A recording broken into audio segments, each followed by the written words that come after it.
이번 여름에 저희 교회에서 단기 선교를 위해서 두 팀이 꾸려졌습니다. 한 팀은 미국 필라델피아 도시에 가고요. 또 다른 그룹은 과테말라에 있는 깨찰테낭고라는 도시에 갑니다. 이 단기 선교팀을 위해서 우리들이 지원해 줄 것이 여러 가지 있는데 그중에서 가장 중요한 것은 기도로 지원하는 것이다 라는 주제로 여러분에게 말씀드리려고 합니다. 필라델피아 근처에 가면은 템플 대학교가 있습니다. 필라델피아 다운타운에서 멀지 않은 곳에 템플 대학교가 있습니다. 이 대학교 주변이 빈민가이고 좀 우범지대입니다. 성냥갑 같은 집들이 다닥다닥 붙어 있어요. 잡초와 쓰레기 투성입니다. 길가에는 할 일 없는 사람들이 나서서 이렇게 지나가는 사람 쳐다보는데 눈에 이렇게 초점 없이 이렇게 쳐다보는 그런 사람들을 자주 볼 수 있습니다. 마약 거래가 항상 있고 갱들이 설치고 살인이 일어나는 곳입니다.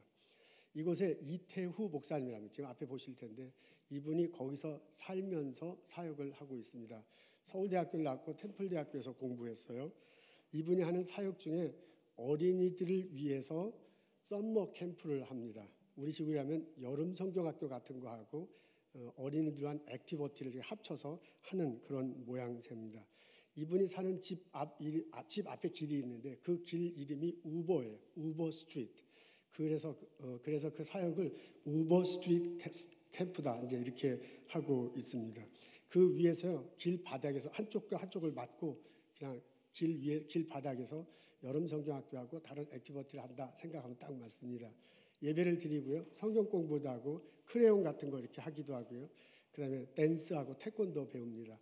점심 먹고 난 다음에는 장소를 옮겨서 농구장에 가서 농구를 하거나 수영을 하거나 이제 그 과일밭 같은 데서 딸기 떼거나 하곤 합니다. 그런 사역을 하고 있습니다. 우리가 그 지역에 가는데 저희 교회하고 레딩에 가면 나사렛 사람의 교회라고 있습니다. 그 교회하고 이제 연합해서 가는데 저희들이 갈 때 주변에 있는 다른 교회에서 한두 명씩 꼭 참석해서 연합해서 가고 있습니다. 주로 고등학생들이 중심이고요. 대학생들이 도우러 갑니다. 가서 이태호 목사님 하는 사역, 지금 저 사역 일부분을 보고 있는데 사진으로 그 사역을 돕고 있습니다.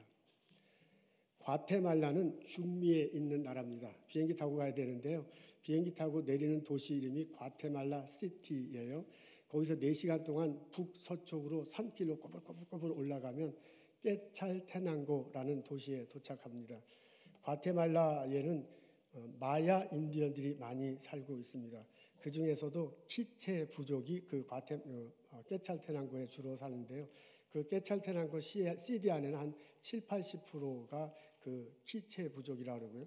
거기서 조금만 벗어나면 100% 그냥 원주민들입니다. 이런 나라를 방문하기가 참 어려워요. 대부분 다른 나라는 가서 한참 산 위로 올라가야 원주민을 만나는데 이 과테말라는 아주 특이합니다. 그곳에 이누가 선교사라는 분이 사역을 합니다. 지금 앞에 보시는 분이 있는데 이분이 전남대학교 의과대학을 나왔습니다. 내과 의사입니다. 미국에서는 듀크 대학교에서 공부했고요. 연합감리교회 정혜원 목사입니다. 이분이 그곳에 가서 6년 전에 가셔서 사역을 하고 있습니다. 베데스다 클리닉이라고 그래서요. 한국 클리닉 가면 우리 레이 클리닉 이 정도가 아니고요. 한국에 가면 왜 시골에 가면 그 보건소 있잖아요. 그래도 약간 규모가 있는 보건소 그런 식의 클리닉을 세워놓고 거기서 주변 사람들을 진료하고 그 의과 대학생들 양육하고요. 도와주고 양육하고 그리고 어린이들을 위한 구제 사역 이런 사역 등을 합니다. 이분이 하는 사역 중에서 참 인상 깊은 게 뭐냐면 토요일 날 오지에 나가서 진료를 합니다. 영어로 모바일 클리닉이라고 이렇게 하는데요. 이게 의료 장비를 가지고 토요일 날 미리 얘기해서 본인만 가는 게 아니라 주변에 사는 의사들, 내과 의사들과 그다음에 치과 그 이빨이 그렇게 나빠요. 그 물 때문에 그렇대요. 그래서 이제 치과 의사들이 많이 조인을 합니다. 이제 그런 분들이 발론처로 오는 거죠. 그렇게 해서 팀을 꾸려서 가서 교회에 가요. 지금 저게 보이는 게 교회예요. 교회당 의자를 다 치워놓고 한쪽에서 이제 내과 진료를 보고 한쪽에서는 약국을 하고 그다음에 다른 방에서 이제 치과를 하고요. 그다음에 나가는 사람들 이제 기도해주고 이런 모양새입니다. 이분들이 갈 때 이제 점심 먹으라고 닭고기를 사간 우리 이제 저희들이 헌금한 거죠. 이제 닭고기를 사가는데 그 닭고기를 사서 미리 주면 여성 교인들이 닭을 튀겨요.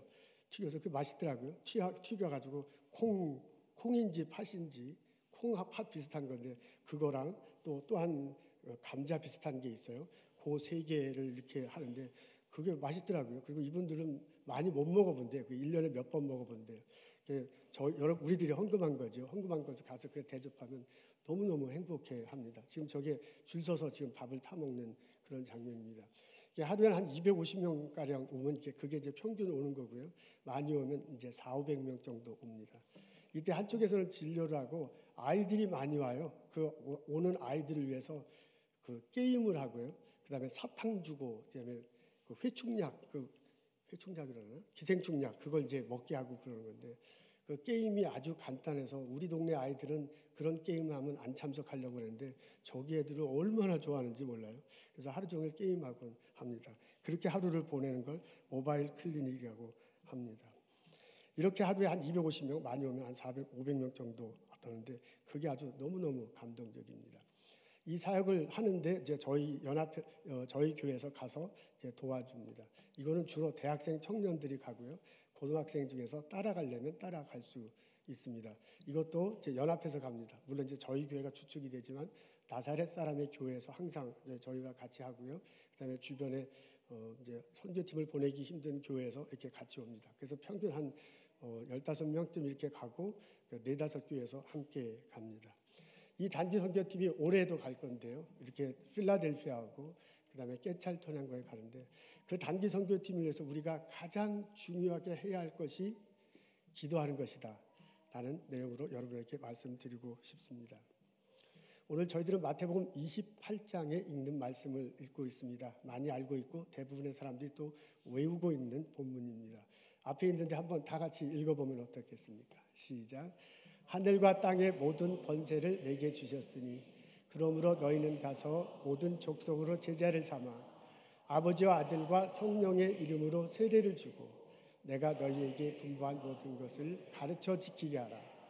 볼지어다 내가 세상 끝날까지 너희와 항상 함께 하시리라. 이 본문이 다 우리에게 권면을 대고 은혜로 다가오지만은 읽고 묵상해 보면 앞에 있는 것, 뒤에 있는 것 말고 이제 가운데 있는 것에 눈길이 가게 됩니다. 이 본문을 통해서 예수님이 우리에게 명령하십니다. 근데 이게 약속이라고 그렇게 해석하시는 분들도 있더라고요. 대체로 우리는 이제 명령으로 받아들이잖아요. 예수님께서 명령하세요. 거기에 보면은 그 명령하시는 내용을 곰곰이 읽어보면 예수님이 비전을 주시고 우리에게 미션이 무엇이라는 걸 알려주고 그리고 스트래티지가 어떤 것이라는 것을 알려주는 것을 분별할 수 있습니다. 예수님께서 제자들을 통해서 우리에게 비전을 제시하고 있습니다. 예수님은 모든 민족이 제자가 되기를 원합니다. 그래서 복음이 전해서 모든 민족이 제자가 되는 그림, 그 그림이 비전이잖아요. 그런 그림을 제자들에게 그리고 우리들에게 보여주고 있습니다. 이런 비전이 이루어지기 위해서는 해야 할 목표가 분명히 있습니다. 영어로는 미션인데요. 우리들이 해야 할 일이 있는데 그게 뭐냐면 세례를 주는 것입니다.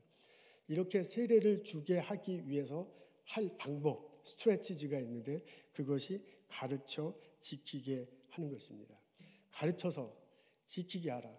내가 너희에게 보여주고 내가 너희에게 말한 그것을 가서 가르쳐서 지키게 하라 라고 그렇게 예수님께서 말씀해 주십니다.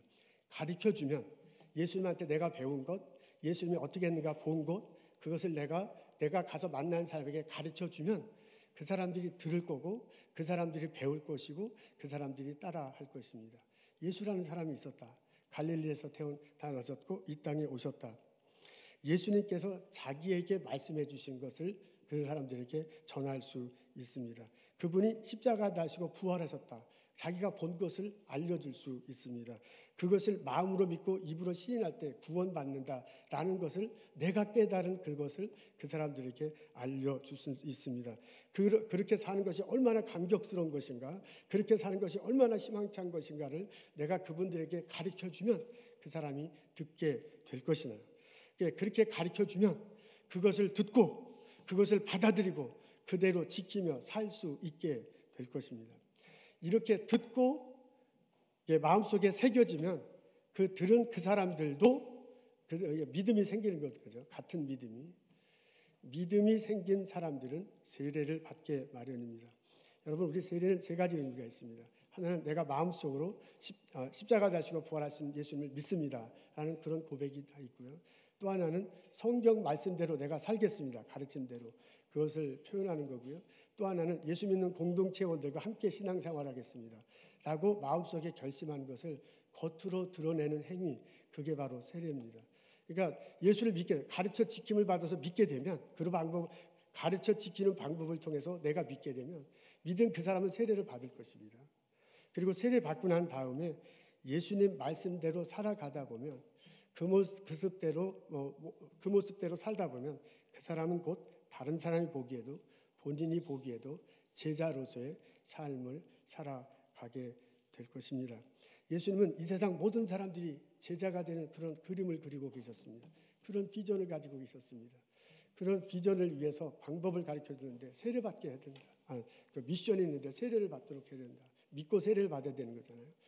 그것을 위해서 할 방법이 있는데 뭐냐면 가서 가르쳐 지키게 하라 라고 제자들에게 말씀해 주시고, 그 말씀이 오늘날 우리에게도 들리게 됩니다. 예수님이요, 이런 약속, 이런 명령을 해주시고 난 다음에 그 일을 할 수 있는 능력, 그 일을 할 수 있는 에너지를 제자들에게 허락하셨습니다. 그게 뭐냐면 성령으로 제자들을 덧입혀 주신 것입니다. 예수님이 하늘로 올라가시기 전에 제자들에게 말해요. 예루살렘을 떠나면 안 된다. 아직은 너희들이 예루살렘을 떠날 게 아니다. 가서 전하라고 하는데 지금 가면 안 된다. 그러면서 뭐라 하냐면 예루살렘에 있으면 능력이 임할 텐데 그때를 기다리라고 합니다. 제자들이 그 말씀을 이해하고 기다렸는지, 아니면 예수님 말씀하신 것이 듣기는 들었는데 아직 할 수 있을 생각이 들어서 그런지 어땠는지 모르지만 어쨌든 예루살렘에 남았습니다. 다락방에서 기도했습니다. 그렇게 기도할 때 급하고 강한 바람 같은 소리가 들리잖아요. 갈라지는 것들이 막 보여지는 것 같은 현상을 느끼게 됩니다. 그러면서 성령으로 충만하게 돼요. 예수님의 말씀과 가르침이 생각나요. 십자가 다시고 부활하신 예수님이 보여져요. 그리고 그분이 말씀하신 대로 내가 구원 얻었다, 내가 영생 얻었다 라는 것이 깨우쳐져요. 그리고 그 깨우침 때문에 여기 가만히 있으면 안 될 것 같아. 이제 나가서 전해야 될 것 같아. 이제 예루살렘 바깥으로, 세계로 나가서 그리스도가 말하는 그것을 전해야 될 것 같은 어떤 뜨거움이 그 사람들 사이에 생겼습니다. 그래서 제자들이 나갔습니다. 여러분, 마태복음 끝장에 있는 이 말씀과요, 사도행전 첫 번에 있는 말씀을 자세히 읽고 우리가 여기에 펼치는 다이내믹을 이해할 필요가 있습니다. 하나님께서 약속하시고 명령하셨어요. 예수님이. 그리고 끝난 게 아니야.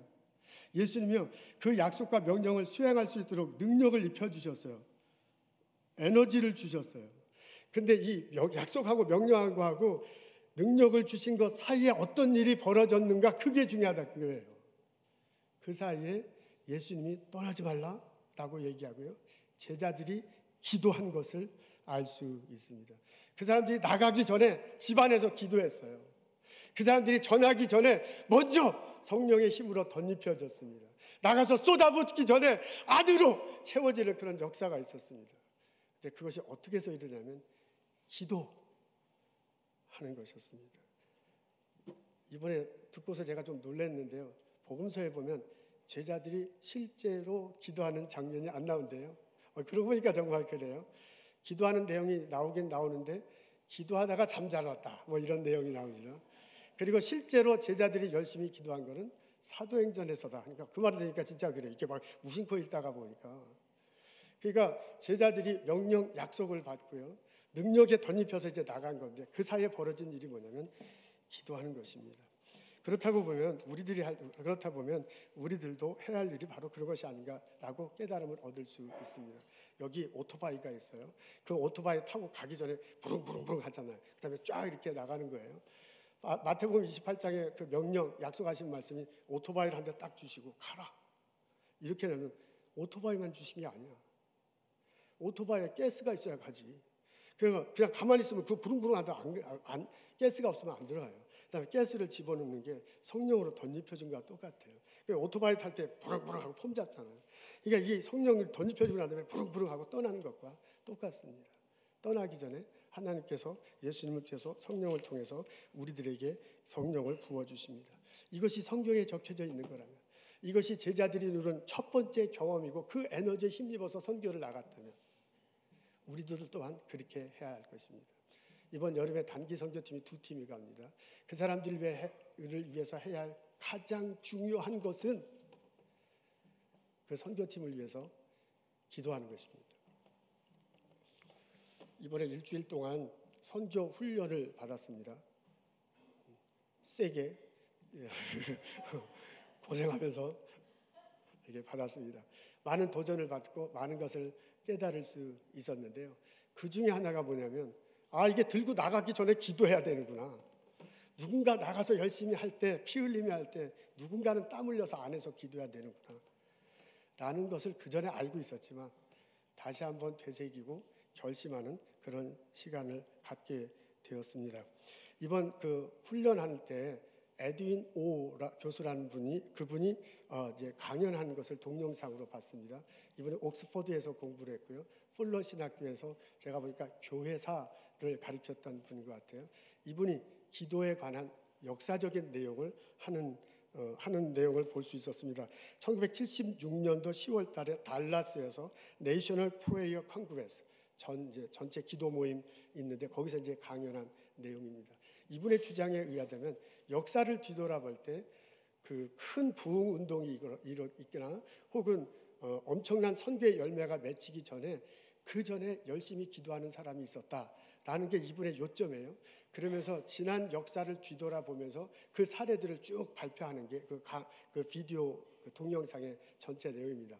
근데 이분이 어르신이 아주 연세가 많으신 분인데 어쩜 그 데이터를 다 외우고 전혀 표정의 변화도 없이 정말 재미없게 강의를 하는데 그 내용이 얼마나 재밌는지 몰라요.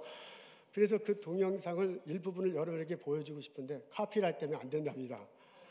그래서 제가 그 일부분을 여러분에게 입으로 전하도록 하겠습니다. 그분이 한 내용 중에 이런 게 있어요. 19세기 중반에 뉴욕 맨하탄에 제레마이어 램피어라는 사람이 살고 있었답니다. 이 사람이 북네덜란드 개혁교회에 출석하고 있었는데요. 어느 날 기도해야 된다는 그런 마음의 감동을 받습니다. 그래서 그 교회 다락방이 있었는데 그 교회 다락방에서 혼자 기도하다가 이거 혼자 기도하면 안 되겠다 해서요. 나가서 전단지를 뿌리고 같이 기도하자고 전단지를 뿌렸는데 그때 맨하탄의 인구가 100만 명이었대요. 100만 명한테 뿌리지는 않았겠지. 이제 많은 사람한테 뿌리고 이제 언제 기도했다는 강연 내용이 안 나와요. 그러니까 그 기도하는 날 사람들이 오겠지 하고서 기다렸는데 6명이 왔답니다. 그래도 한 명보다는 나으니까 6명하고 기도했습니다. 그 다음 주에 기도할 때 14명이 왔고요. 그 다음 주에 기도할 때 23명이 기도하러 왔습니다. 그래서 이게 인원이 점점점 늘어나는 거예요. 그래서 나중에는 네덜란드 개혁교회가 꽉 차서 더 이상 여기서 기도를 할 수가 없는 거야. 근데 그 옆에 존 스트리트에 감리교회가 있는데 이제 같은 시간에 감리교회 가서 기도하라고 이제 그렇게 사람들에게 권면하는 거예요. 이쪽에 가서 기도하라고. 그래서 여기 나는 이거 보고 하는데 그분은 다 외워서 하더라고. 북 네덜란드 개혁교회에서 하고요. 그다음에 감리교회에서도 하는 거예요. 그리고 그 감리교회도 꽉 차니까 나중에 옆에 월스트리트과 브로드웨이가 있는 그 만나는 모퉁이에 삼위일체 교회가 있는데 거기에 가서도 기도하라고 그렇게 얘기했답니다. 그래서 사람들이 점점점 많이 와서 교회에 사람들이 많이 가득 차게 되었습니다. 1858년 2월 달에는요. 그 뉴욕에 있는 모든 교회에서 같은 시간에 기도하는 모임이 갖게 됩니다. 근데 교회뿐만 아니라 공공 건물 안에서도 많은 사람들이 기도했다고 그래요. 그때 어느 신문사인지 모르지만은 호레이스 그릴리라는 편집장이 그때 맨하탄에서 아주 잘 알려진 편집장인가 봅니다. 이 사람이 자기 수하에 있는 기자 한 사람을 보내서요. 마차와 말을 주고 도대체 몇 사람이 기도하는지 알아보라 그랬어요. 이제 1시간 후에 돌아왔는데 다 돌아보지 못하고 교회만 12교회를 다녀왔고 6,100명이 기도하는 사람이었다라고 자기에게 보고했다라고 그렇게 신문에 썼다는 내용입니다. 이 기도 내용이 막 폭발적으로 이게 맨하탄에 이렇게 펼쳐지기 시작합니다. 그래서 어떤 해에는 뉴욕 맨하탄에서 10,000명의 사람이 회심한 그런 때도 있었다고 해요.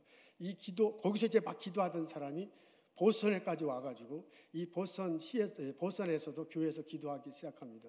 그래서 어떤 때는 이제 날짜 그런 게 잘 안 나와서 그런데 기도하는 시간에 보스턴 다운타운의 교회에서 다 종을 치고 거기서 기도했다니 참 믿어지지 않는 그런 일이 있었습니다.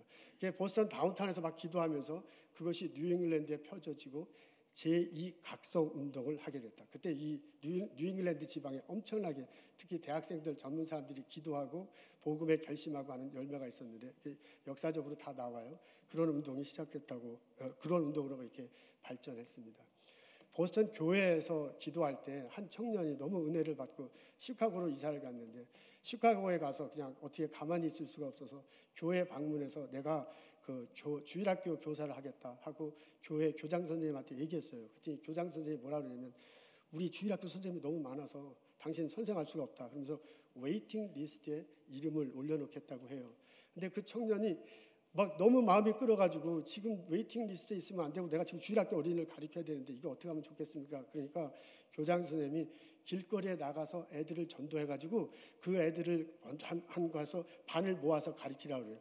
그러면서 뭐라 하면 길거리에서 나가서 만난 애들이 교회를 잘 모를 테니까 다른 데 가서 좀 훈련을 시키고 난 다음에 그래 데리고 오라 그랬대요.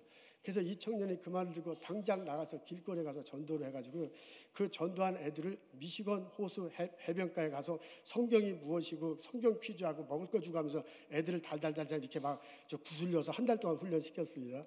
그리고 한 달 후에 그 교회에 들어왔어요. 플리머스 회중교회 이곳에 왔어요. 교장 선생님이 깜짝 놀라가지고 안 할 줄 알고 했는데 진짜 데리고 왔거든요. 그래서 할 수 없이 그 청년을 교사를 맡기고 시작하게 했다고 합니다. 그 사람 이름이 무디예요. D.L. 무디. 그래서 이분이 40년 동안 그 교회에 있으면서 나중에 이제 교사하다가 나중에 목회하고 많이 그러잖아요. 이분이 인도하는 부흥에 많은 사람들이 은혜를 받습니다. 특히 대학생들 위한 선교 집회에서 이게 큰 은혜가 있었는데 거기에서 은혜 받고 결단한 많은 사람들이 아시아로 와서 선교사를 활동했어요. 한국에 참 많이 왔습니다. 마포 3렬이라고 우리 많이 알고 있는데요. 게이스 스킬 이건 이제 그분은 강연 안 하시고 이제 제가 찾아보게 예전에 알고는 있었어요. 그러니까 한국에 오는 많은 선교사님들이 무디 그 부흥에 결단을 하고 오신 분들이에요. 그 게이스 스케일 이분은 게일 이 선교사 하시면 우리 성경책 처음부터 끝까지를 다 이렇게 만들어 놓은 분입니다. 그 전에도 성경책은 있어요. 한국말로 신약다루 구약다루 이렇게 했는데 오늘 우리가 갖고 있는 것처럼 전권을 한 것이 이 선교사님이에요. 무디 목사님은 우리 한국에 온 적이 없어요. 근데 한국에 가는 선교사들에서 축복하고 기도하고 복음의 빛이 비쳐라라고 그렇게 했다고 합니다. 여러분 그거 보세요. 우리나라에 이게 참 놀랍지 않아요? 이게 우리나라에 복음이 전해서 우리가 이렇게 예수를 믿게 되는데 그 전에는 누군가가 대학생이 결심을 하고 그 젊은 대학생들이 선교사로 온 거라고요. 근데 그 전에는 무디가 청년 시절에 보스턴에서 은혜를 받고 그렇게 한 거라면서요. 근데 그 보스턴에 은혜 받기 전에 누군가는 맨하탄에서 기도했는데 그 맨하탄에서 그 수많은 사람이 기도하기 전에 한 사람, 제레미야 한 사람, 그 한 사람이 기도하면서 이런 놀라운 일이 벌어졌다는 거예요. 그 처음 한 사람이 기도할 때는 이런 일이 벌어졌다고 전혀 생각하지 못했어요. 제레미야 그 사람이 맨하탄에서 기도할 때 한국에까지 누군가가 가서 우리가 예수 믿겠다 아무도 예상하지 못했어. 그 사람도 전혀 그런 생각을 못했을 거야. 근데 한 사람이 기도해서 이런 놀라운 일이 벌어졌습니다. 이게 역사적 사실이라면 이게 진짜 그런 일이 벌어졌다면 그래서 그 은혜를 우리가 누렸다면 우리가 해야 할 일도 확실합니다. 우리가 단기 선교팀을 갖다 잘 갔다 와라. 일주일 동안 너 안 봐서 얼마나 좋냐. 뭐 이게 아니고 거기서 그리스도의 마음을 가지고 잘 증거할 수 있도록 우리가 함께 기도하고 서포트해야 될 것입니다. 선교팀을 보내는데 선교팀에 가서 선교하는데 가장 중요한 것은 우리가 기도하는 것인 줄로 믿습니다. 아멘. 선교팀을 위해서 우리가 가장 핵심적으로 할 것은 기도하는 것인 줄로 믿습니다. 아멘. 엎드려 절받기네요. 저희 교회 금요일 날 찬양하고 기도합니다. 금요일 8시에 포맷은 간단합니다. 30분 찬양하고요. 그 다음에 기도하는데 10분 하다 가시는 분도 있고 30-40분 하다 가시는 분들도 있습니다.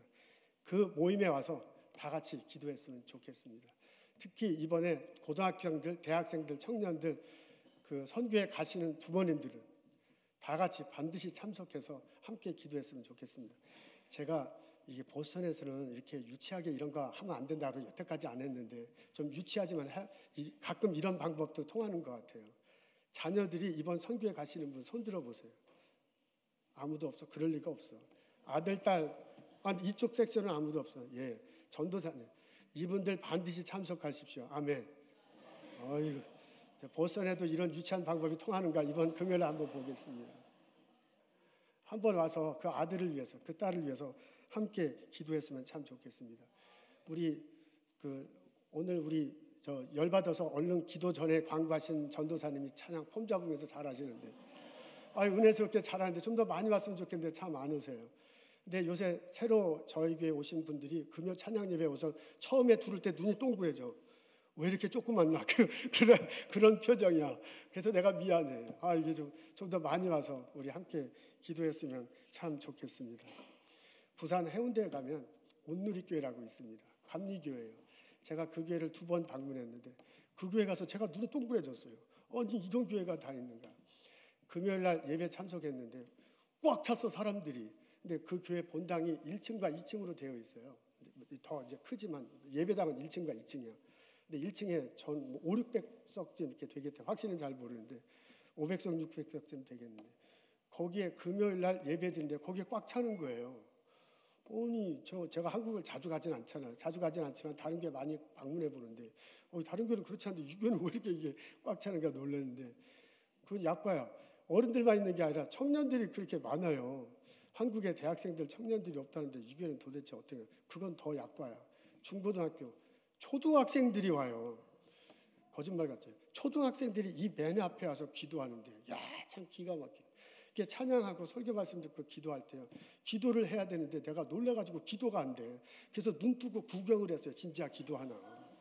근데 초등학생들이 요 앞에서 진짜 기도하는데 내가 그걸 보고 도전이 되기도 하고 은혜가 되기도 하고 어떻게 이런 교회가 있는가 깜짝 놀랐습니다. 근데 그 교회가 2,000명이 좀 넘는다는데 그러니까 대충 따져보면 그 교인의 4분의 1이 금요 예배에 참석한 거예요. 아멘. 우리 교회도 이런 역사가 일어나면 참 좋겠습니다. 근데 이제 그 교회는 아파트 촌 안에 있어요. 그러니까 교인들 대부분이 이제 그 아파트에 살겠죠.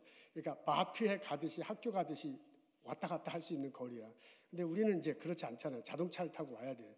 그러니까 그런 이제 환경적 요인이 있으니까 똑같이 어떻게 할 수는 없지만 그래도 한국의 교회가 다 그런 것 같지는 않대요. 그 교회만 특히 그래서 참 은혜가 되는데요. 4분의 1이 교인의 4분의 1이 모이는 교회가 있는데 우리도 한번 그렇게 모여서 다 같이 함께 기도했으면 좋겠습니다. 하나님의 역사가 임할 줄로 믿습니다. 예수님께서 내가 늘상 너희와 항상 함께 하시리라 그렇게 말씀하세요. 예수님이 성령의 모습으로 제자들과 함께 하셨습니다. 우리가 예수님 믿을 때 성령님이 우리 안에 임하시잖아요. 우리가 함께 기도할 때 그 성령이 내 안에 충만히 역사하시고 우리들 삶 속에 우리들 사역에 역사하세요. 예수님께서 내가 너희와 항상 함께 하실 때 예수님이 나와 우리 선교팀과 우리 가족에게 성령의 모습으로 함께 하신다는 그 말로 받아들이고 우리 아멘하며 신앙생활 할 수 있습니다. 금요 찬양 예배 참석하십시오. 우리 함께 기도할 때 성령께서 강하게 역사하시고 우리들을 붙들어 주실 줄로 믿습니다. 우리 이끌어 가시는 전도사님이 존 밀러 우리 중고등부 담당 전도사 하시고요. 샘 킴 영어 예배부 담당 전도사님이 가세요. 20대야 20대. 가나보다. 그렇게 하면 너무 무책임한 거예요. 지도자를 위해서 기도하십시오. 지도자가 어떻게 하느냐에 따라 굽이 너무너무 반하잖아요. 그냥 지도자가 어떤 모습이냐에 따라서 놀러 갔다 올 수도 있고요. 지도자가 어떤 모습이냐에 따라서 그 깊은 영성을 체험하고 올 수도 있잖아요. 전도사님들 위해서 기도해 주십시오. 여러분 중고등부 학생 보내시는 분들 그다음에 영어 예배부에 자녀들 참석하시는 분들 그 전도사님들이 데리고 가는 게 아니라 이끌고 가요. 그분들을 위해서 함께 기도하면 좋겠습니다. 성령께서 역사하셔서 놀라운 선교의 열매가 맺히기를 주님의 이름으로 소원합니다. 주님의 이름으로 축복합니다. 다 같이 기도하겠습니다. 주님 성령께서 함께 하심을 믿습니다. 이번 여름에 2 단기 선교팀이 필라델피아와 깨찰태양고에 갑니다. 성령님 함께 하시옵소서. 은혜를 내려주시옵소서. 가서 섬기는 사람들도 은혜를 받게 하시고 그리고 그 교회 그 지역의 사람들도 또한 은혜를 누릴 수 있도록 도와주옵소서. 특별히 우리 존 밀러 전도사님에게 힘을 주시옵소서. 우리 존 킴 전도사에게 전도사님에게 능력을 더하시옵소서. 그 팀을 이끌어가는데 부족함이 없도록 부족함이 있더라도 능력으로 채워주셔서 좋은 설계 열매가 맺을 수 있도록 하나님 함께 하옵소서. 하나님 저희들 불러주셔서 감사합니다. 나와서 찬양드리고 예배하게 하심을 감사합니다. 주께서 주시는 것 많은 것 거룩하게 구별해서 하나님께 예물 드리게 해주셔서 감사합니다. 11조 헌금 드리고 선교 헌금 드리고 약정하며 헌금 드리는 형제자매들 있습니다. 그분의 마음속에 기도를 주여 들어주옵소서. 삶 속의 어려움과 꿈꾸는 모든 것들을 기억하시고 하나님께서 복으로 임하여 주옵소서. 하나님께 예배드림이 하나님께 예물드림이 얼마나 복된 것인가를 실제로 체험하며 살아갈 수 있도록 우리들에게 은혜를 더하시옵소서. 예수님 감사합니다. 예수님 이름으로 기도합니다. 아멘.